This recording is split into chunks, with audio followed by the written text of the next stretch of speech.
नमस्कार साथियों, आज हम देखेंगे 71 से लेकर के 80 तक के प्रश्न। तो आइए देखते हैं क्वेश्चन नंबर 71 क्या है। एक लंबवृत्तीय बेलन के आधार की परिधि 44 सेंटीमीटर है। तो आपको दिया गया है बेलन के आधार की परिधि 44 सेंटीमीटर। यदि बेलन की ऊंचाई 10 सेंटीमीटर हो तो बेलन के आयतन ज्ञात कीजिए। आपको बेलन का आयतन ज्ञात करना है जिसकी परिधि दे दिया गया है। तो आइए हम एक डायग्राम बनाते हैं। सबसे पहले ये मान लेते हैं क्या है, एक बेलन का डायग्राम है और इस बेलन का आपको आधार की परिधि मतलब ये जो है इसका वैल्यू दे दिया गया है कि ये जो परिधि है ये टोटल कितना दिया गया है प्रश्न में, 44 सेंटीमीटर है। इसके साथ ही आपको क्या दे दिया गया है, ऊंचाई। तो हम यदि ये उसका सेंटर पॉइंट लिया जाए तो आपको यहाँ से लेकर के यहाँ तक की जो ऊंचाई है ये दे दिया गया है 10 सेंटीमीटर। अब आपको ज्ञात क्या करना है, बेलन का आयतन। तो आपको आयतन ज्ञात करने के लिए सबसे पहले तो आपको ये त्रिज्या निकालना होगा कि यहाँ से यहाँ तक की जो दूरी है ये कितनी है। क्यों? क्योंकि बेलन के आयतन का सूत्र के लिए आर बहुत ही ज़रूरी है। क्यों ज़रूरी है, आइए देखते हैं आगे। तो सबसे पहले आपको जो दिया गया है ये समझ में आ गया होगा। तो हम करते हैं हल क्वेश्चन नंबर 71। तो 71 को हल करने के लिए आपको क्या करना है, जो दिया गया है क्वेश्चन में उसी का उपयोग करना है। तो आपको आधार की परिधि दिया गया है तो उसी का उपयोग करेंगे, लिखेंगे। दिया है बेलन के आधार की परिधि, बेलन के आधार की परिधि, परिधि दिया गया है। परिधि कितना दे दिया गया है, 44 सेंटीमीटर दिया गया है। तो ये जो 44 सेंटीमीटर है तो सबसे पहले आधार की परिधि का सूत्र मालूम होना चाहिए। तो आधार की परिधि का जो सूत्र है उसको हम अर्थात के रूप में लिख देते हैं। परिधि होता है 2 पाई आर। जो बेलन के आधार की ये जो परिधि है तो ये परिधि का सूत्र है, आप यहाँ पर लिख सकते हैं। और ये हो जाएगा कितना, 44 सेंटीमीटर। अब यहाँ से हमको इस आर का मान निकालना है। तो आर का मान निकालने के लिए पाई का मान रखेंगे और पाई का जो मान होता है वो कितना होता है, 22/7 होता है। ये होता है इस पाई का वैल्यू। बराबर में ये जो 44 सेंटीमीटर है ये जैसे का तैसा रहेगा और ये जो आर है इसको हम रखेंगे जैसे का तैसा। अब ये जो 7 है ये चला जाएगा मल्टीप्लाई में और ये 2 और जो 22 है ये चला जाएगा डिवाइड में। तो ये इस रूप में हो जाएगा आर बराबर 44, ये 7 जो है जाएगा मल्टीप्लाई में मतलब इस रूप में हो जाएगा और ये 2 गुणा 22 जो है चला जाएगा नीचे। अब 22 से कम 22 दूनी 2 और 2 कट जाएगा तो आपको मिलेगा 7 सेंटीमीटर, जो कि क्या चीज़ है, बेलन के आधार की त्रिज्या है। अब आपको जो ज्ञात करना है वो क्या है, बेलन का आयतन। तो आप बेलन के आयतन का सूत्र लगाएंगे। बेलन का आयतन, तो बेलन के जो आयतन का सूत्र होता है वो याद रखना है आपको। बेलन के आयतन का जो सूत्र होता है वो क्या होता है, पाई आर स्क्वायर एच। ये सूत्र होता है बेलन के आयतन का। इस सूत्र में हम सीधा सीधा हमको आर मिल गया है और ये एच भी मालूम है। तो आर और एच दोनों का मान रख देंगे, पाई को कुछ नहीं करना है। तो पाई का जैसे का तैसा, आर की जगह रख देना है 7। तो यहाँ हो जाएगा, चूंकि स्क्वायर है तो 7 का स्क्वायर। एच को मल्टीप्लाई के फॉर्म में लिखेंगे तो एच का वैल्यू कितना दे दिया गया है आपको, यहाँ से यहाँ तक की ऊंचाई मतलब 10 सेंटीमीटर। तो यहाँ हो जाएगा 10। बराबर में आपको क्या करना है, पाई को कुछ नहीं करना है। 7 का स्क्वायर मतलब ये कितना हो जाएगा, 49 इंटू 10। अब 49 का जब 10 से मल्टीप्लाई करेंगे तो 49 हो जाएगा 490। और ये पाई जैसे का तैसा, चूँकि यहाँ पर 3 बार हो रहा है तो ये हो जाएगा घन सेंटीमीटर और यही हो जाएगा आपका आंसर। इसके बाद हम देखते हैं क्वेश्चन नंबर 72। तो क्वेश्चन नंबर 72 क्या बोल रहा है देखते हैं। उस बड़े से बड़े खंभे की लंबाई ज्ञात कीजिए जो 10 मीटर लंबे, 10 मीटर चौड़े और 5 मीटर ऊंचे कमरे में रखा जा सकता है। तो इस टाइप के प्रश्नों को हल करने के लिए हम इस प्रकार का एक बॉक्स ले लेंगे और इस बॉक्स में आपको क्या करना है, जो लंबाई, चौड़ाई और ऊंचाई है, तो ये मान लेते हैं जो है टोटल जो है ये लंबाई है, ये चौड़ाई है और ये आपका क्या है, ऊंचाई है। अब इस बॉक्स में सबसे बड़ा जो लकड़ी है या खंभा है वो कहाँ रखा जा सकता है। तो हम सबसे बड़ा खंभा ऐसे नहीं रख सकते, ऐसे भी नहीं रख सकते। सबसे लंबा जो होगा वो ऐसा रखा जाएगा, इस रूप में। यहाँ इस कोने से लेकर के इस दूसरे कोने के निचले सिरे तक, और इस भाग को बोला जाता है आकाशीय विकर्ण। तो हम आकाशीय विकर्ण ज्ञात करेंगे और आकाशीय विकर्ण का जो सूत्र होता है उसको हम अभी आपको बताते हैं। तो आइए देखते हैं। तो सब जो दिया गया है उसको पहले लिख लेंगे। हमको प्रश्न में जो जो दिया गया है उसको लिख लेते हैं। तो ये आ जाएगा क्वेश्चन नंबर 72 में आपको दिया गया है कमरे की ऊंचाई, लंबाई और चौड़ाई। कमरे की दिया है के रूप में आप लिखेंगे कमरे की लंबाई बराबर 10 सेंटीमीटर, चौड़ाई बराबर 10 सेंटीमीटर और ऊंचाई बराबर 5 सेंटीमीटर। ये 3 चीज़ें दिया गया है और आपको ज्ञात क्या करना है, बड़े से बड़े खंभे की ऊंचाई। तो उसको हम लिखते हैं बड़े से बड़े खंभे की लंबाई। आपको यहाँ पर क्या बोला, कमरे में उस बड़े से बड़े खंभे की लंबाई ज्ञात कीजिए बोल रहा है। तो बड़े से बड़े खंभे की लंबाई बराबर में आप लिखेंगे जो सूत्र होता है वो क्या हो जाएगा, आकाशीय विकर्ण। या हम लिख सकते हैं कमरे का आकाशीय विकर्ण। ये हमारा हो जाएगा आकाशीय विकर्ण जो सूत्र है। अब हमको क्या करना है, कमरे के आकाशीय विकर्ण का जो सूत्र है उसको लिख देना है। तो ये क्या हो जाएगा, लंबाई का वर्ग प्लस चौड़ाई का वर्ग प्लस ऊंचाई का वर्ग, यही होता है हमारा सूत्र। अब इस सूत्र में हमको जो लंबाई, चौड़ाई, ऊंचाई मालूम है उसको रख देंगे। तो यहाँ हो जाएगा क्या, 10 का वर्ग प्लस 10 का वर्ग प्लस 5 का वर्ग। अब ये हो जाएगा 10 दहम 100 प्लस 10 दहम 100 प्लस 5 पंचे 25।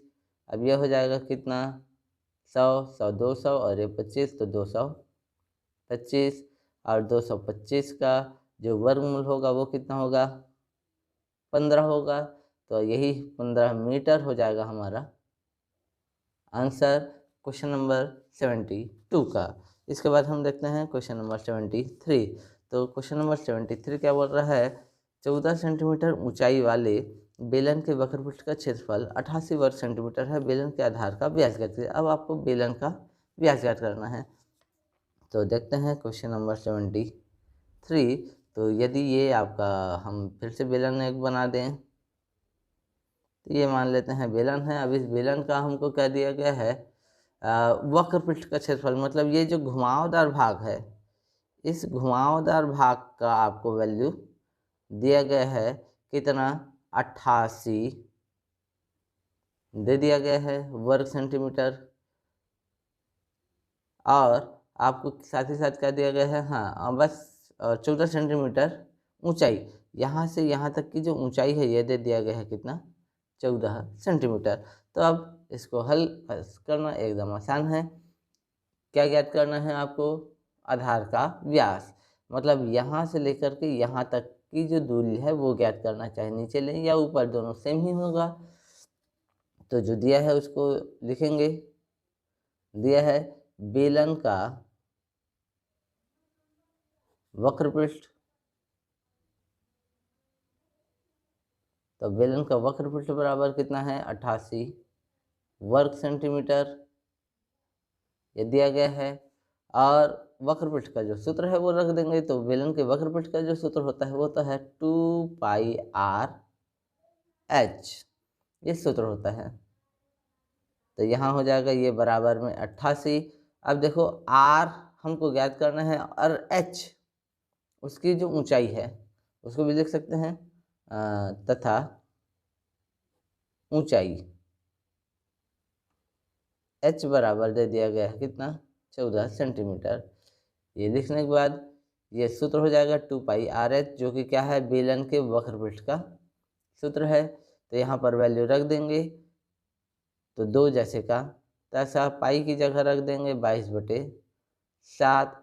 r आपको ज्ञात करना है तो ये रहेगा जैसे का तैसा, और h का वैल्यू दिया गया है 14, इसको इस रूप में लिखेंगे और बराबर में हो जाएगा 88। अब यहाँ पर फिर से वही काम, ये कट जाएगा 7 कम और ये कटेगा 7 दूनी, तो जो बचा उसको लिखेंगे 2 गुणा 22 गुणा 2 गुणा r बराबर में 88। अब इन सबका गुणा कर देंगे तो 22 दूनी 44 और 44 दूनी हो जाएगा 88, तो ये हो जाएगा 88 r बराबर में 88। इस 88 को कर देंगे इधर 75, तो r बराबर हमको क्या मिल जाएगा 88/88, जो कि कटेगा कितने बार में, एक बार में। तो ये हो जाएगा हमको r बराबर मिल जाएगा 1 सेंटीमीटर, और यही हो ये हो जाएगा त्रिज्या। अब व्यास का जो सूत्र होता है वो क्या होता है, व्यास बराबर 2 गुणा त्रिज्या, 2 गुणा त्रिज्या, ये सूत्र होता है। तो इस सूत्र में रख देंगे, तो व्यास बराबर क्या हो जाएगा 2 गुणा 1, तो व्यास आपको मिल जाएगा कितना 2 एकम 2 मतलब 2 सेंटीमीटर, और यही हो जाएगा हमारा आंसर क्वेश्चन नंबर 73 का। तो इसके बाद हम देखते हैं क्वेश्चन नंबर 74।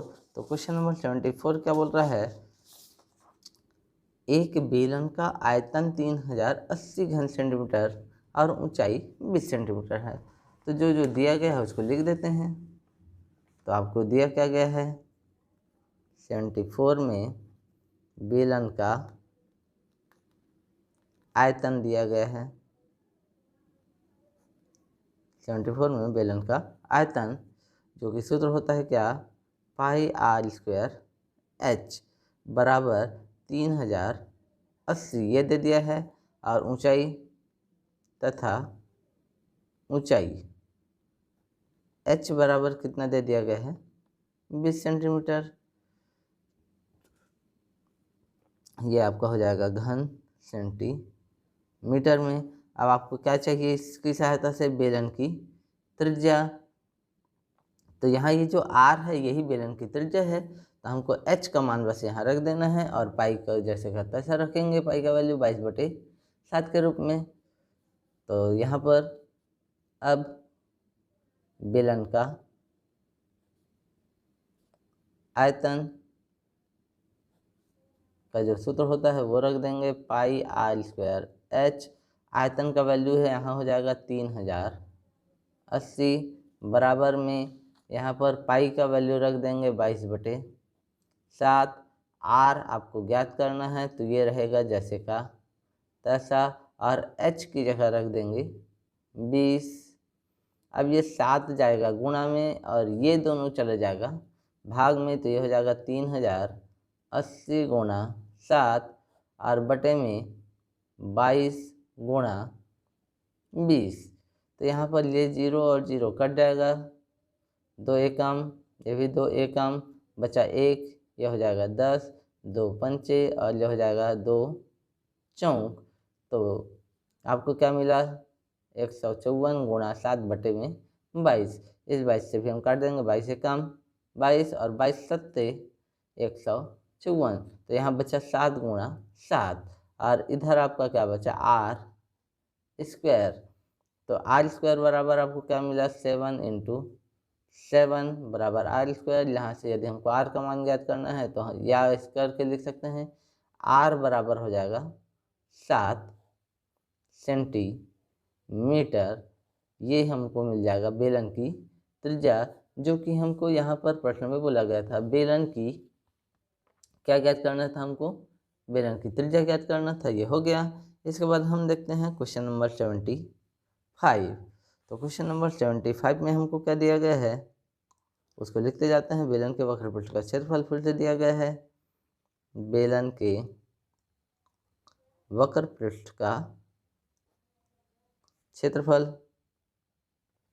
अब देखो वक्रपृष्ठ का क्षेत्रफल का जो सूत्र होता है वो होता है 2πr/h। ये हमको दिया गया है कितना 3696 वर्ग सेंटीमीटर। अब जो दिया गया है उसको लिख दिए। इसके बाद आपको क्या दिया गया है, यदि बेलन के आधार की त्रिज्या, तो वो भी दिया गया है बेलन के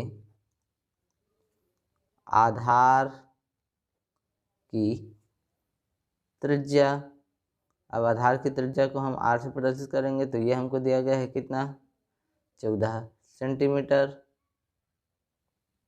इसके बाद आपको क्या ज्ञात करना है बेलन का आयतन। तो बेलन का आयतन का जो सूत्र होता है वो होता है πr²h। तो हमको पहले r मिल गया तो यहाँ से h का वैल्यू निकालेंगे। तो h का वैल्यू निकालेंगे तो उसके लिए क्या करेंगे वक्रपृष्ठ का क्षेत्रफल। बेलन के वक्रपृष्ठ का क्षेत्रफल बराबर में इस सूत्र को लिखेंगे 2πr/h। और उसके बाद यहाँ पर वक्रपृष्ठ का क्षेत्रफल की जगह हम रख देंगे उसका वैल्यू 3696 बराबर में 2 जैसे तैसा पाई का वैल्यू रखेंगे 22/7। यहाँ r का वैल्यू जो दिया गया है 14 उसको रख देंगे और h जैसे का तैसा। फिर ये कटेगा 7 एकम और 7 दूनी, तो हो जाएगा 3696 बराबर में 2 गुणा 22 गुणा 2 है, तो इसको हम इस रूप में रख सकते हैं और इन सब को कर देंगे अब इधर पक्षांतर। तो ये क्या हो जाएगा 3696 बटे में 2 गुणा 22 गुणा 2 और ये बचेगा बराबर में h।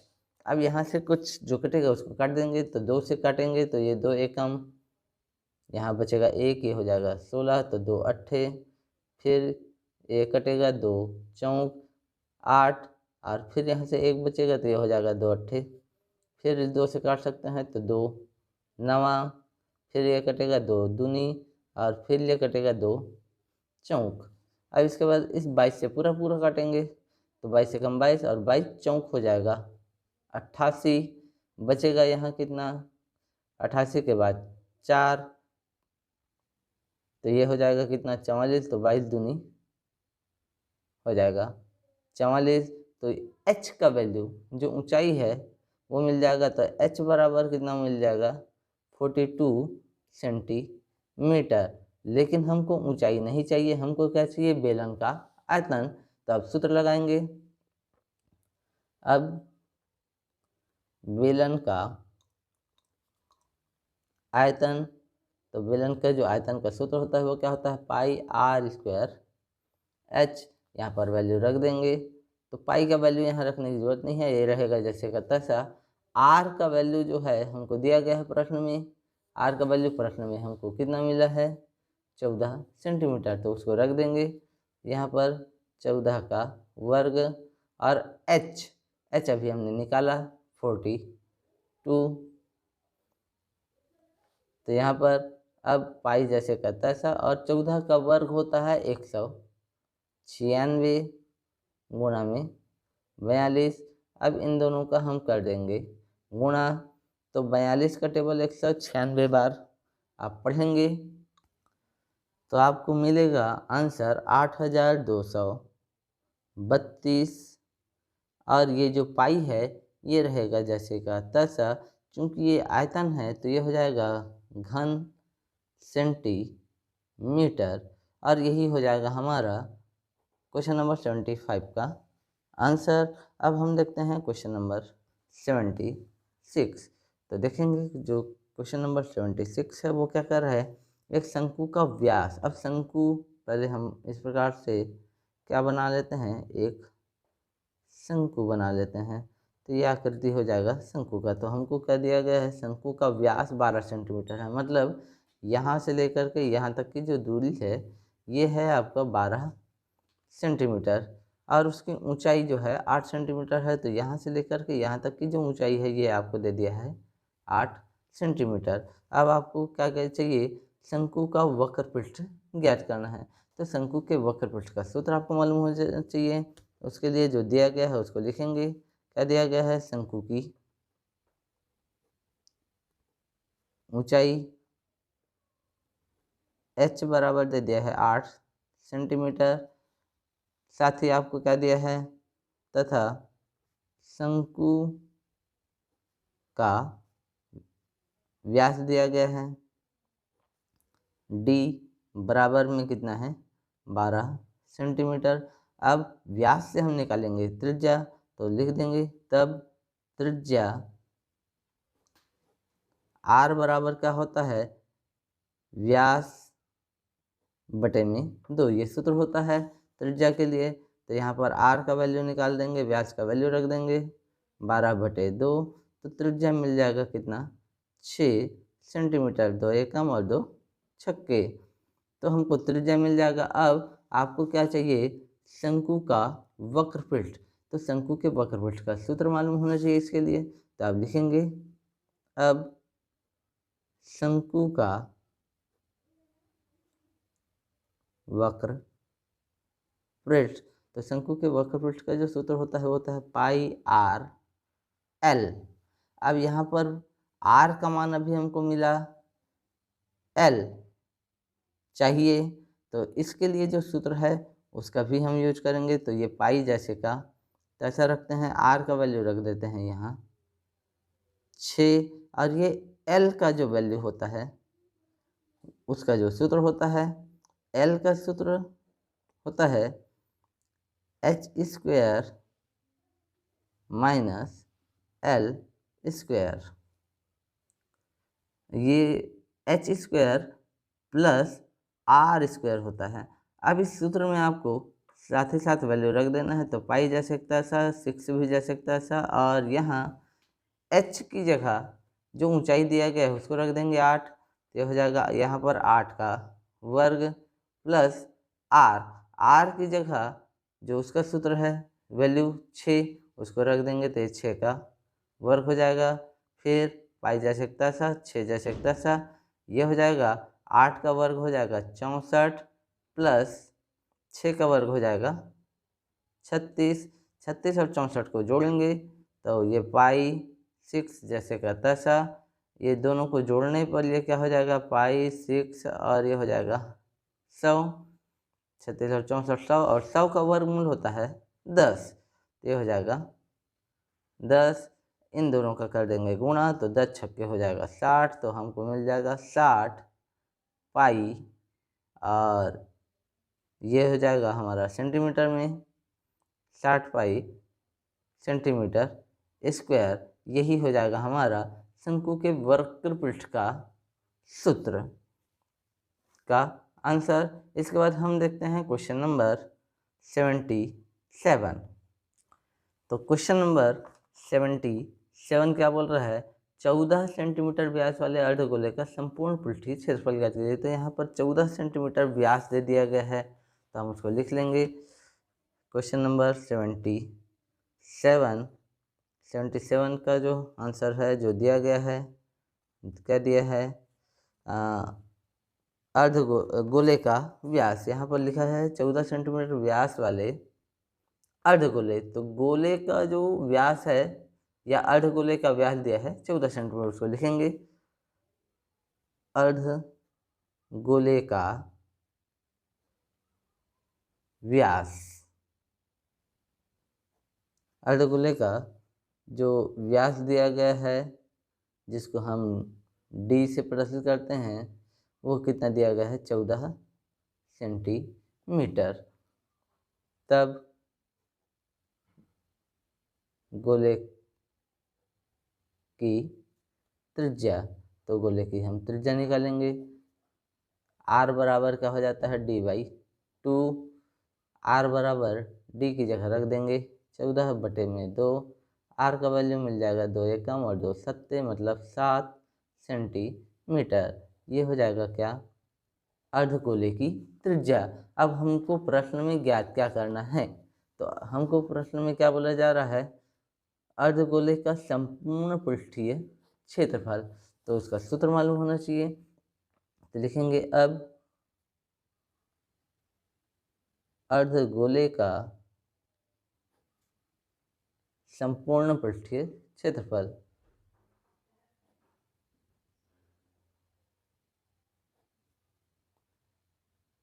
तो अर्धगोले के संपूर्ण पृष्ठीय क्षेत्रफल का जो सूत्र होता है वो क्या होता है 3πr², ये सूत्र होता है। तो इस सूत्र में हमको ज़्यादा कुछ नहीं करना, केवल आर का वैल्यू रखना है। केवल किसका वैल्यू रखना है आर का वैल्यू। तो हम रख देते हैं यहाँ 3 जैसे तैसा, पाई भी जैसे तैसा, आर की जगह कितना है 7, तो हो जाएगा 7² और 7 का वर्ग होता है 49, तो यहाँ हो जाएगा 3 गुणा 49 पाई। अब 49 का 3 से गुणा कर देंगे तो 49 दिया हो जाएगा 147, तो 147 पाई। अब चूंकि ये क्षेत्रफल है इसलिए हो जाएगा वर्ग सेंटीमीटर, और यही हो जाएगा हमारा आंसर। इसके बाद हम देखते हैं क्वेश्चन नंबर 78। तो क्वेश्चन नंबर 78 क्या बोल रहा है, एक गोले का पृष्ठीय क्षेत्रफल 154 वर्ग सेंटीमीटर है। अब यहाँ पर क्या दिया है पृष्ठीय क्षेत्रफल दिया है, तो उसको लिखेंगे। दिया है गोले का पृष्ठीय क्षेत्रफल, गोले का पृष्ठीय क्षेत्रफल। तो गोले का जो पृष्ठीय क्षेत्रफल है वो कितना दिया गया है, हमको दिया गया है 154 वर्ग सेंटीमीटर, 154 वर्ग सेंटीमीटर। अब उसके बाद हमको क्या चाहिए गोले का व्यास, तो गोले का व्यास निकालेंगे। तो सीधे सीधे हमको गोले के पृष्ठीय क्षेत्रफल का सूत्र मालूम होना चाहिए। तो गोले के जो पृष्ठीय क्षेत्रफल का सूत्र होता है वो क्या होता है 4πr² होता है। गोले के जो पृष्ठीय क्षेत्रफल का सूत्र है वो क्या है 4πr²। बराबर में क्या हो जाएगा 154। हमको आर का मान चाहिए तो यहाँ पर पाई का मान रख देंगे, तो पाई की जगह रखेंगे 22/7। r² जैसे का तैसा बराबर में 154, ये 7 चला जाएगा गुणा में, और 4 और 22 चला जाएगा भाग में, तो यहाँ बचेगा r² बराबर में 154, ये जैसे का तैसा, ये चला जाएगा ऊपर तो ये हो जाएगा 7, और ये दोनों चले जाएगा नीचे, तो 4 गुणा 22। अब ये कटेगा 22 से कम और 22 सत्ते, तो यहाँ बचेगा r² बराबर में 7 गुणा 7 और बटे में ये 4 है, तो इसको हम लिख सकते हैं 2 गुणा 2। अब यदि इधर से वर्ग हटाएंगे तो इधर जोड़े में से केवल एक बचता है, तो इसको हम यहाँ करके लिख सकते हैं r बराबर हो जाएगा 7/2 सेंटीमीटर। हमको क्या चाहिए था प्रश्न में, देखिए हमको गोले का व्यास बोला गया है और अभी हमको क्या मिला त्रिज्या, तो ये त्रिज्या है तो व्यास निकाल लेंगे। अतः गोले का व्यास, तो गोले का व्यास बराबर क्या होता है 2 गुणा त्रिज्या, ये सूत्र होता है।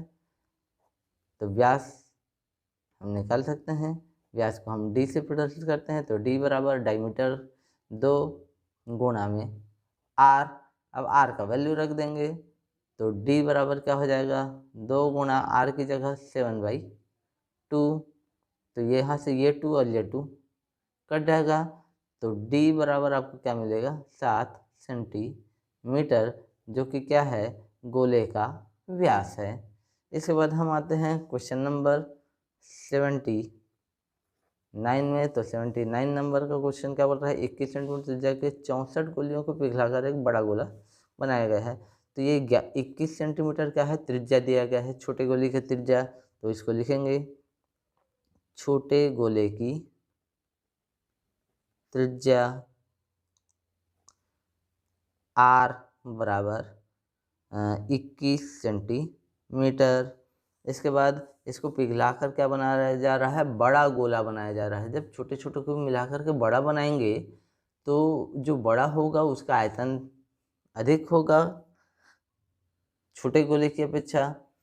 तो हमको क्या पूछा जा रहा है, बड़े गोले का आयतन का चीज, मतलब इन 64 गोलियों को पिघलाएंगे तो जो मिलेगा वो बड़ा गोले का होगा। तो यहाँ पर हमको क्या करना है, ये छोटे गोले की त्रिज्या है r बराबर 21 सेंटीमीटर और इनको हम क्या कर रहे हैं, पिघला रहे हैं। तो पिघला रहे हैं मतलब हमको क्या मिलेगा, आयतन। तो हम इस छोटे गोले का आयतन निकालेंगे। तब छोटे गोले का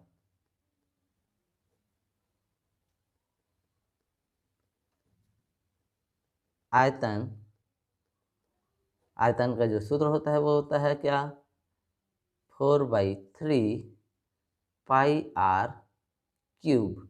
ये सूत्र होता है छोटे गोले के आयतन के लिए, या गोले का आयतन का सूत्र है।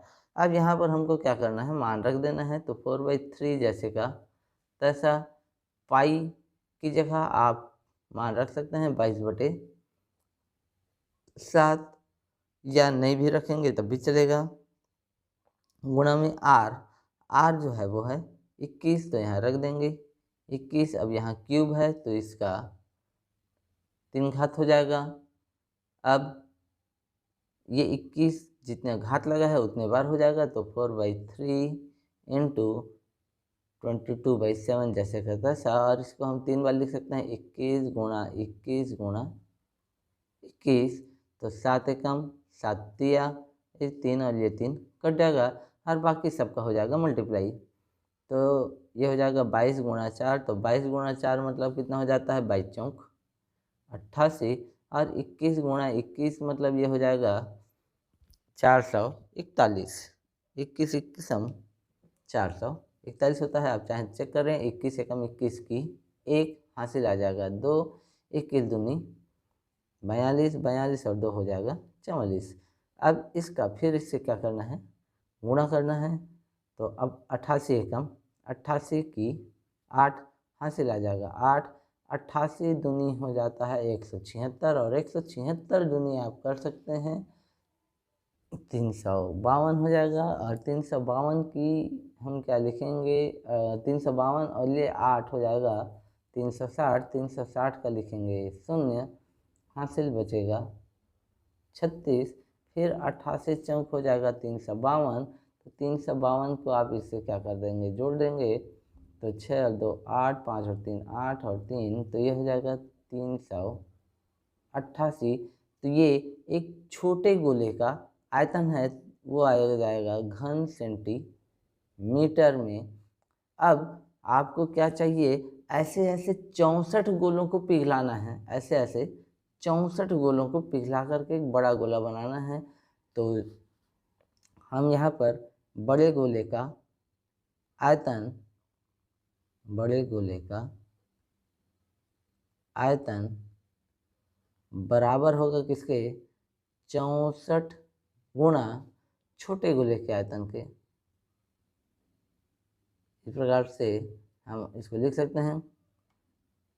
और लास्ट में हम क्या कर देंगे, यहाँ 64 जैसे कि तैसा, और छोटे गोले का जो आयतन का सूत्र आया, जो वैल्यू आया उसको रख देंगे यहाँ पर, और इसका इससे क्या कर देंगे, मल्टीप्लाई कर देंगे। तो मल्टीप्लाई के बाद देखते हैं क्या आता है। तो इन दोनों का जो मल्टीप्लाई है वो आप रफ वर्क में भी कर सकते हैं। फिलहाल हम डायरेक्ट इसका आंसर लिखते हैं। तो इनका जो आंसर हो जाएगा वो हो जाएगा 24,83,712 घन सेंटीमीटर। और अभी ये जो क्वेश्चन है इसमें प्रिंटिंग मिस्टेक है। रियल में जो क्वेश्चन है उसमें यहाँ 21 सेंटीमीटर की जगह केवल और केवल आपको 2 सेंटीमीटर मिलेगा, लेकिन यहाँ पर प्रिंटिंग मिस्टेक होने की वजह से 21 सेंटीमीटर है। हो सकता है आपके एग्जाम में भी ऐसा हो, तो आपको बनाना वैसा ही है। यहाँ पर थोड़ा सा मल्टीप्लाई देख करके कंफ्यूज नहीं होना है। अब हम आते हैं लास्ट क्वेश्चन, क्वेश्चन नंबर 80। तो क्वेश्चन नंबर 80 क्या बोल रहा है, लोहे के गोले का व्यास 21 सेंटीमीटर है, तो उस गोले का आयतन ज्ञात कीजिए। अब देखो व्यास दिया है 21, तो व्यास से हम क्या निकाल देंगे, त्रिज्या। यहाँ पर गोले का जो व्यास है उसको लिख देंगे, गोले का व्यास d बराबर है 21 सेंटीमीटर। तो हमको क्या चाहिए, आयतन चाहिए, तो हम त्रिज्या निकालेंगे। तो तब त्रिज्या r बराबर क्या होता है, d/2 जो सूत्र होता है।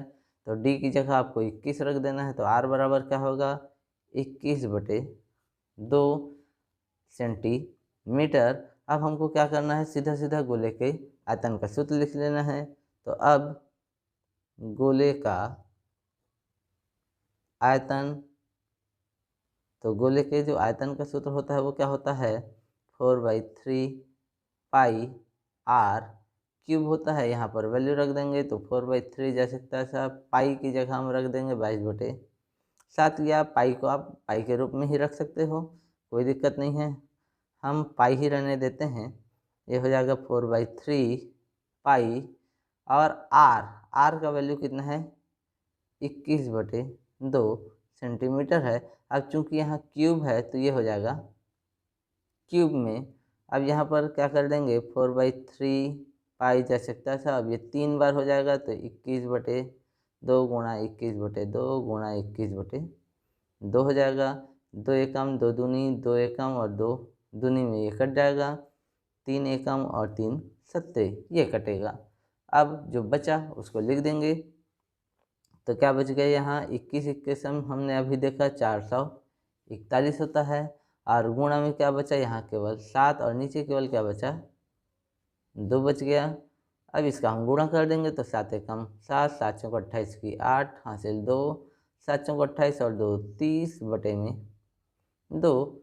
अब आयतन यदि आपको पॉइंट में चाहिए तो इसको डिवाइड कर सकते हैं, 2 एकम 2, ये भी 2 एकम 2, यहाँ बचेगा 1, ये हो जाएगा 2 पंचे 10, ये हो जाएगा 2 चौक 8, ये हो जाएगा 2 तिया 6। अब यहाँ बचेगा 1, तो यहाँ पॉइंट लगा करके 0 बढ़ा देंगे, तो ये हो जाएगा 2 पंचे 10। अब ये चूंकि आयतन है इसलिए ये हो जाएगा घन सेंटीमीटर। तो इस प्रकार से ये हो जाएगा हमारा क्वेश्चन नंबर 80 का आंसर। नेक्स्ट वीडियोस में हम 81 to 90 के क्वेश्चन सॉल्व करेंगे। तब तक के लिए धन्यवाद।